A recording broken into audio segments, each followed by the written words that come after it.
Hello everyone, welcome to our next series, which is on the 1995 Waterworld, which was made into a toy line by Kenner. Waterworld is the movie I think that's probably most famous for costing a whole lot of money. And I think it generally gets kind of a bad rap since it's just really like a very damp Mad Max, but I watched it again recently and I gotta say, even though this was made in a post-Jurassic Park world, there's very little digital work. A lot of it's practical effects and the stunt work is really great, and it's a very convincing looking world. It is very brown. The whole movie is very brown even though it's in the ocean. I guess that's what happens when everything is rusting. I've read that it's supposed to take place in the year 2500. So I don't understand how any of this stuff is held up, another half century after being submerged. And Kenner had a lot of practice with doing Kevin Costner heads on the Robin Hood line, so it was a logical choice for them to do Waterworld. Although, why Waterworld got a toy line anyway, I don't know. Let's take a look at the toy line. So the main figure line is split in kind of an odd way. There's 6 action figures as we know them, and then 2 figures that come on smaller vehicles, but they're still packaged like action figures, just with these enormous vehicles stuffed in a blister with them. So there's a total of 8. 4 of the 8 are Kevin Costner's character, who is a man with no name called the Mariner. And he has different iterations, which is pretty typical of toy lines these times. There's the Atoll Enforcer, which is arguably the only other good guy action figure other than the Mariner, even though everybody's kind of an asshole in this movie. Nord, who's kind of the main hench of the Deacon, or as they have him here, Deacon, which is the leader of the Smokers, which is the bad guys group, played by Dennis Hopper. Another random smoker with Thunderski vehicle, and the final Mariner is on the Wave Ripper there. He's just called Warrior Mariner. What really got me interested in this line is the vehicle, the set piece vehicle, which is the Trimaran, which refers to the triple hull boat that is a big centerpiece of the movie as well. Like, I think most of the movie probably takes place on his boat, but it is the Mariner's boat and it is enormous. Like, the box alone looks like a very thick giant board game. So this is gonna be a lot of fun because it boasts a lot of action features and a collapsing sail and just all this stuff that it's gonna be very impressive. Like, I think the sail is almost 2 feet high or something, or it's like, so I figured a logical place to start is, since there's so many Mariners, is to start with a Mariner that is the Bola attack Mariner.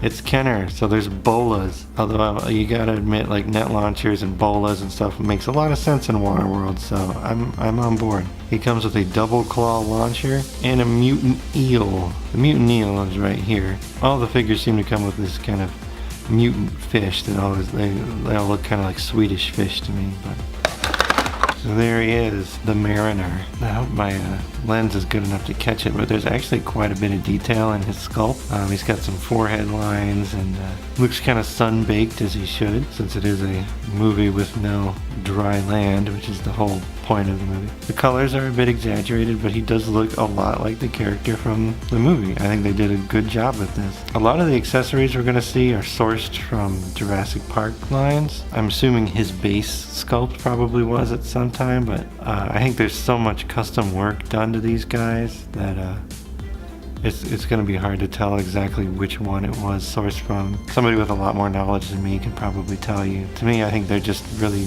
pretty decent looking figures. Like, hopefully I can catch it. There's like quite a bit of like tooling done to his legs that are kind of like the outfit that he wears in the movie.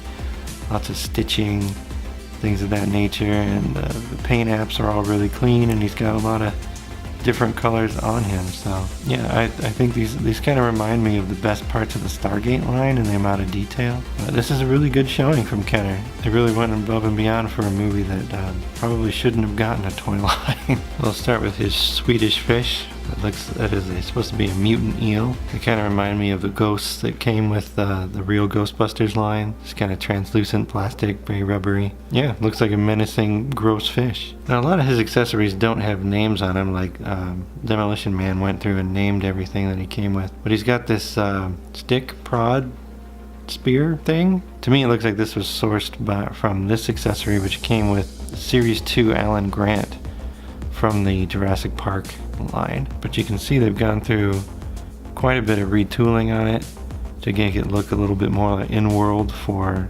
Waterworld by adding like rusty pitting and just kind of everything in Waterworld looks like it's cobbled together from a bunch of junk. And this is his double claw launcher, which is a very large double-ended spring-loaded launcher. And it's actually two-tone. I didn't notice that before. The bottom is a different color than the top. Interesting.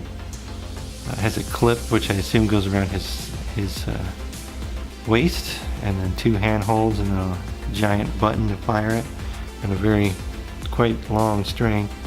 And this too is sourced from another Alan Grant accessory from the same figure. But you can see there's been extensive retooling done to it. The crossbar has been beefed up, lots of kind of pitting and hodgepodge ramshackle that they've done to both of them. Even in the claws have been modified to look more kind of, I guess, sea creature-like almost. And then the bottom has even had some detailing done to it too. Pretty interesting. You can see it's quite a bit more substantial than the original, but I think they really went the extra mile in detailing these things, and they do look like they could have been in the movie, even though they're very action figure-like accessories. So as you may have already guessed, there's no way he can stand on his own with this giant thing without tipping over, because it is absolutely huge. And we'll wait until we get the second figure out before we test fire this thing. Oh, but one last thing about him. I'm not sure why, but this figure, this particular Mariner, with his giant claws, was the hardest one to find. Like, it took me the longest, and he ended up being the most expensive figure to acquire. Okay, next up is the Atoll Enforcer with launching capture web and mutant squid.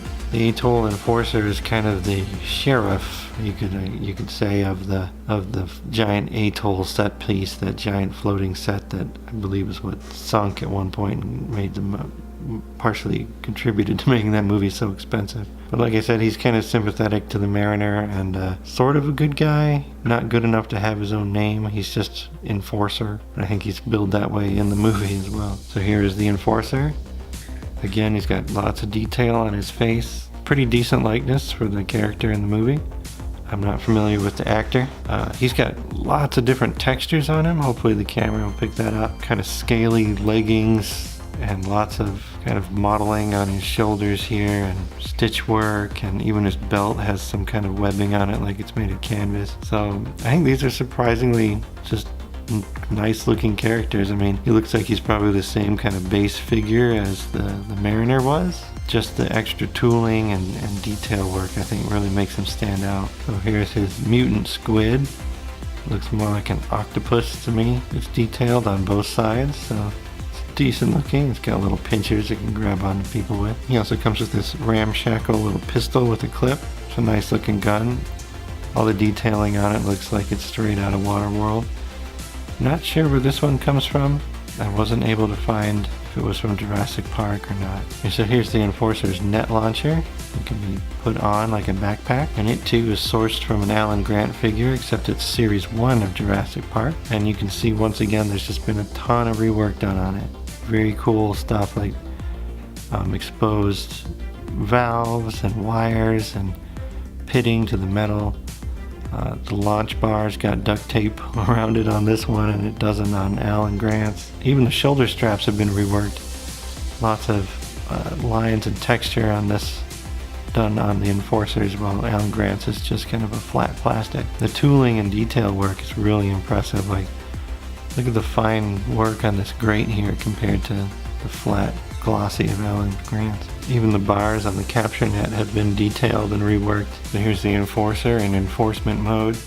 Again, his backpack's too heavy for him to stand up. I have his net in the kind of clip on his side in storage mode. holds his gun really well. I think that's the most disappointing thing about these guys so far, is that you can't really do much with him when they're wearing the stuff. And his backpack has these kind of tabs, and I wasn't able to get this one in. It was starting to turn white from stress of just trying to stretch it to fit. So I just kind of left it loose on him. So it was a little askew, but you get the idea. So let's see if we can net trap us a mutant squid. Not quite. But the Enforcer doesn't get off that easy, since he's going to be the victim of our double-clawed Bola thing, which I think is just going to blow him away.